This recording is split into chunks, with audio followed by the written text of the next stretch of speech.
L'actualité est un jeu. Jean-François Barry.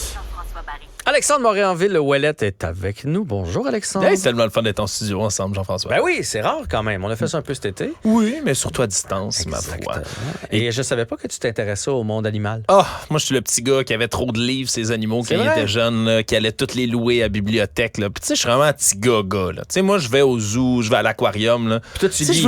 Tu lis dans le bas. Oui, un, oui, mais deux, tu sais, moi, je veux pas voir les petits poissons herbivores. Tu sais, moi, je veux voir les requins, je veux voir les serpents. Tu sais, je veux les animaux, là. Sort de l'ordinaire. Ah, la bébite pas fine, tu sais, dans la nature. Puis un de mes animaux préférés dans le règne animal, c'est la méduse. Et aujourd'hui, surprise, je trouve ça fascinant quand même. Ouais, hein? C'est là depuis le début de la création pas de l'univers, mais de notre planète, ma foi.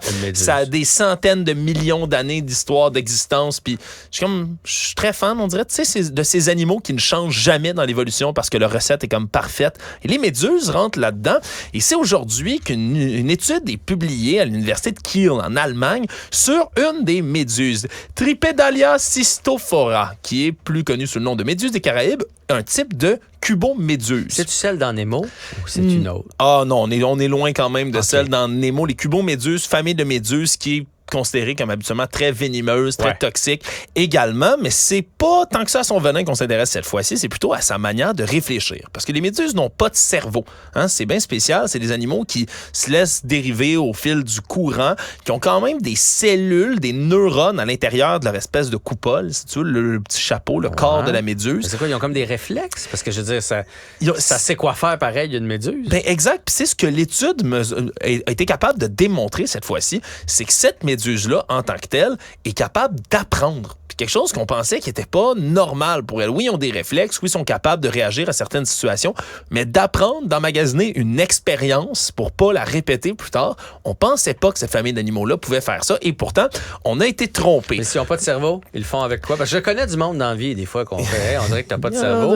Mais ils apprennent. Quand même. Ils apprennent, des fois, ça prend du temps. Des fois, ils apprennent pas, mais bon. Le tour de la méduse, particulièrement sur cette cuboméduse-là, a 4 organes qui s'appellent des ropalies. Ropalies, c'est une espèce de centre, on dirait 2 yeux, c'est comme une espèce de lentilles qui sont avec un centre de traitement de l'image. Puis c'est assez spécial parce que là-dedans, tu sais, c'est 1 millier de neurones à peu près là-dedans. Là. Pour vous donner une idée, là, le cerveau, par exemple, d'une mouche, la drosophile, là, la petite mouche à fruits, ça a 200 000 neurones dans son petit mini-cerveau. C'est pas gros, la méduse. Là. C'est pas gros, la méduse. Et pourtant, on s'est rendu compte que ces méduses-là sont capables d'apprendre. Ils vivent dans un environnement où il y a beaucoup de racines dans l'eau. Ils vivent comme près des espèces de mangroves. Et comme ils sont très fragiles, veulent éviter de les percuter. Ils se sont rendus compte qu'en les voyant, ils finissent par mémoriser que ça, c'est un obstacle à contourner, puis que si tu les mets dans un petit bassin, puis c'est ce qu'ils ont fait, puis ils dessinaient des lignes brunes sur le côté de l'aquarium, comme si c'était des mangroves. Mais les méduses, au bout de comme 3-4 essais, étaient capables de les reconnaître, puis de jamais, après ça, les heurter. Puis rapidement, elle s'adaptait, ce qui est fascinant, parce qu'on croyait pas que c'était une capacité pour ce genre d'animal-là, puis qui vient nous rappeler qu'on sait pas encore tout sur le monde animal, Jean-François, puis ça me fascine toujours d'apprendre des choses sur les méduses.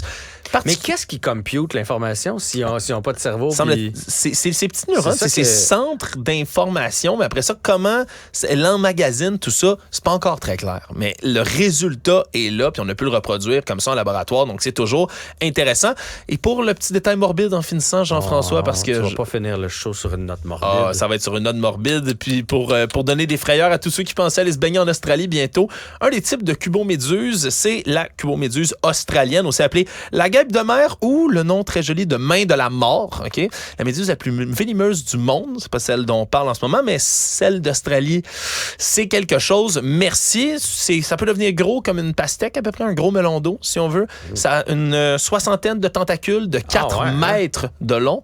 La méduse elle-même est presque... kraken, dans le fond. Elle est presque transparente, Jean-François. Et si tu te frottes à l'un de ses tentacules, parce qu'évidemment, c'est pas un animal qui va t'attaquer, c'est complètement par erreur. Exactement. C'est complètement par erreur que tu vas heurter cette méduse-là. Mais ça s'attaque, ça crée une paralysie dans ton système nerveux, particulièrement au système respiratoire et de ton cœur.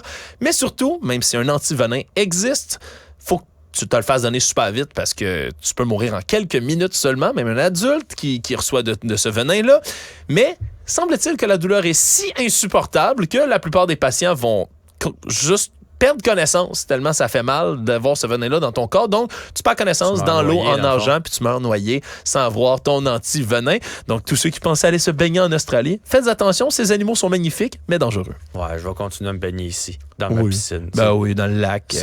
C'est plus sécure. Effectivement, à moins que tu en commences ça avec des méduses, que je déconseille fortement. Non.